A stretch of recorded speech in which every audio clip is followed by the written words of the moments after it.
काटे तेच आहेत, मिनिट सेकंदाचे. पण काळाची गती वाढली, म्हणून हृदयाची टिकटिक वाढली. जो तो स्वतःच्या जगण्याच्या शर्यतीत, पण काही माणसं निघाली आहेत दुसऱ्याला जगवण्याच्या शर्यतीसाठी.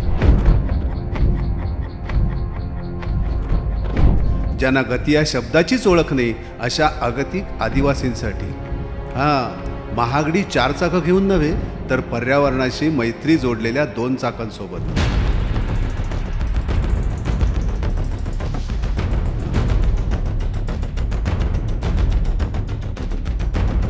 दोन डॉक्टर निघालेत सायकलवर स्वार होऊन.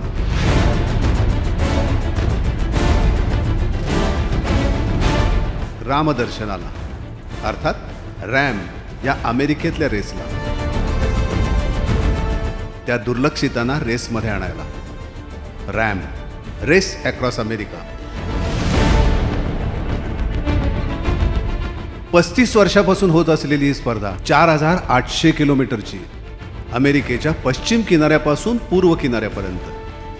डोंगराळ प्रदेश, बदलतं हवामान, वाळवंट, मुसळधार पाऊस अशा आव्हानांशी मुकाबला करत 9 दिवसात रेस पूर्ण करायची. 1,70,000 फुटांचा घाट रस्त्याचा प्रवास आहे. असं म्हणतात की ही माउंट एव्हरेस्टच्या 3 पट चढाई आहे.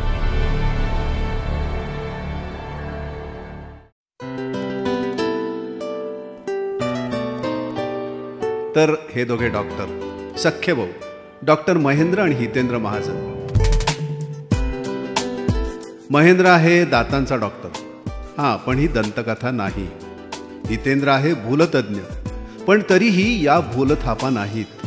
4 वर्षापूर्वी छंद म्हणून सायकल चालवता चालवता ते वारच यांच्या अंगात शिरलं. मग मॅरेथॉन, विविध स्पर्धात सहभाग. हळूहळू गडी तयार झाले. ड्रॅगन ऑफ भूतानच्या स्पर्धेत भाग. 45 पैकी 16 जणांनीच हे अंतर पूर्ण केलं. 1 दिवसाची अवघड अशी ही डेथ रेस पूर्ण करणारे हे पहिले भारतीय स्पर्धक होते.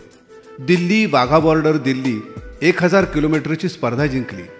20 राष्ट्रीय आंतरराष्ट्रीय स्पर्धकांमध्ये हे पहिले आले होते. आता लक्ष रॅमचे. त्यासाठी 643 किलोमीटरची पात्रता फेरी यांनी 30 तासात पार केली. असं म्हणतात की डॉक्टरांची एकमेकांशी हात मिळवणी असते. खरंय, पण यांनी हात मिळवलाय तो डॉक्टर शरद पाटलांची, डॉक्टर सदस्य असलेल्या कल्पतरू फाउंडेशनची. सामान्यांची सावली असणारं हे कल्पतरू, ना नफा तत्वावर चालणारं, आदिवासींचं आरोग्य जपणारं, गिर्यारोहण, सायकल, मॅरेथॉनला पाठबळ देणारं, आदिवासींना नवी दृष्टी देणारं. म्हणूनच खरं तर हात मिळवलेत आदिवासींच्या हातात. त्यासाठी स्पर्धा करतायत आणि स्पर्धेसाठी श्रम करतायत. सुरू झाली आहे तयारी. रोज सायकलची वारी. पहाटे सुरू होतो हा रियाज. जणू लय वाढत जाणारा स्वरसाज. 2.5 तासात 80 किलोमीटर, पुढे 16-17 तासात 400 किलोमीटर. कधी बंदिश, कधी राग.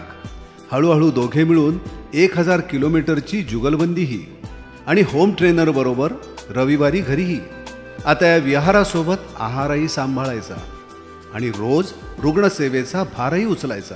चाकांची गती आणि हृदयाची स्पंदनं यांचा सूर साधत चालवताना निथळून जावं घामाने, मगच थकलेल्या नजरेत उतरेल चांदणे. ही स्पर्धा आणि आदिवासी सेवा यांचं गणित असं मांडलंय. 4800 किलोमीटरची ही स्पर्धा. स्पर्धेतले 100 किलोमीटर पूर्ण झाले की 6 आदिवासींच्या डोळ्यांच्या शस्त्रक्रिया. अशा एकूण 240 शस्त्रक्रिया 4800 किलोमीटर अंतरात पार करताना पूर्ण होतील. या सगळ्या उपक्रमाचा खर्च आहे ₹50 लाख. त्यासाठी निधी संकलन करायचे आणि म्हणूनच आपणाला हे विनम्र आवाहन. अर्थार्जनातील थोडा अर्थ द्या त्यांच्या जीवनाला अर्थ देण्यासाठी. आभाळभर पावसातले काही थेंब द्या त्यांच्या उजाड माळासाठी. कमाईतली थोडी माया द्या त्यांना मायेचं छप्पर देण्यासाठी. वैद्यकीय सेवेतले हे दोघे व्रतस्थ खडतर वाटेवर होत आहेत मार्गस्थ. जपण्यासाठी केवळ आणि केवळ वाट हरवलेल्यांचे स्वास्थ्य. ओंजळ भरून कल्पतरू खाली या आणि आदिवासींची सावली व्हा.